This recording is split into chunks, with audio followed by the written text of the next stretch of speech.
Mr. Tipton. Thank you, Mr. Chairman. Chair, thank you for taking the time to be able to be here.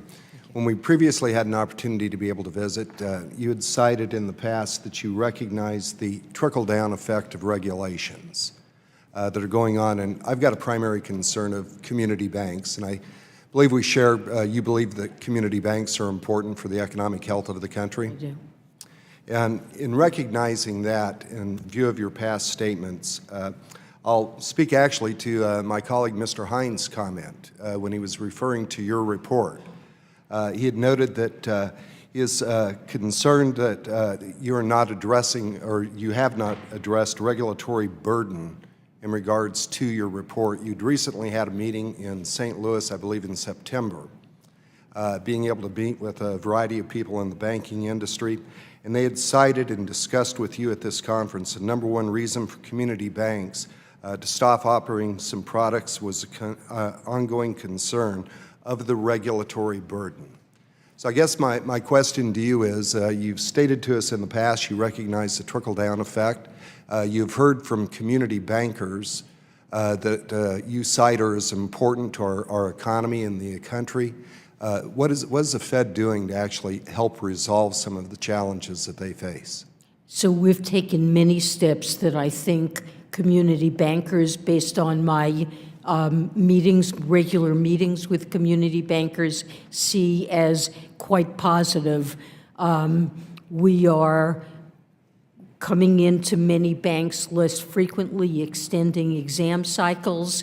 We have heard from them that having large groups of examiners on their premises for long periods of time is burdensome, and so we're doing much more work, giving them the opportunity to let us do much more work off-site.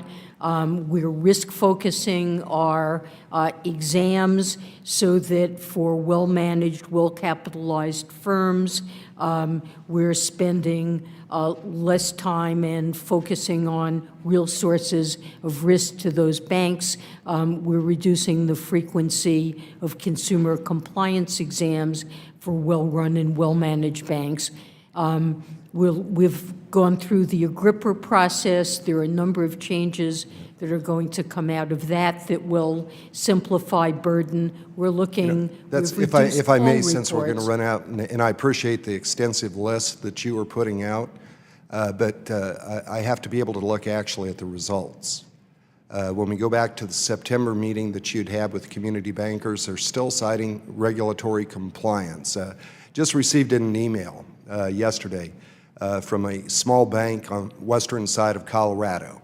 And going a little bit to your unemployment numbers, I guess the good news is they created 3 jobs. The bad news is for that small community bank, it is all in compliance. So are we really seeing the results for the community banks in terms of everything that you were just citing? We continue to hear out of our community banks, it is regulatory burden that is inhibiting their ability to be able to provide the liquidity to be able to grow the communities and to be able to create jobs.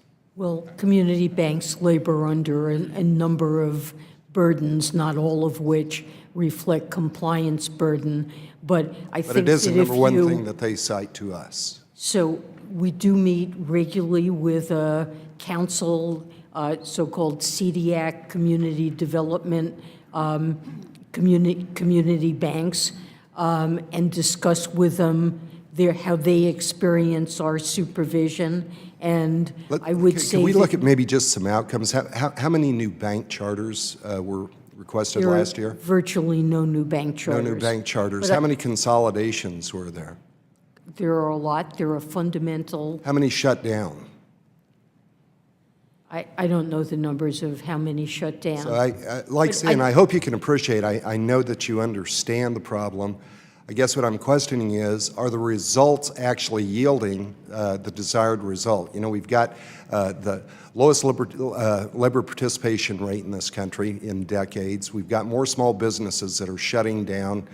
You'd cited that NFIB report that, hey, they aren't really even asking for loans, but you cited earlier today that they're looking for alternative methods, going to second mortgages on homes to be able to get a loan.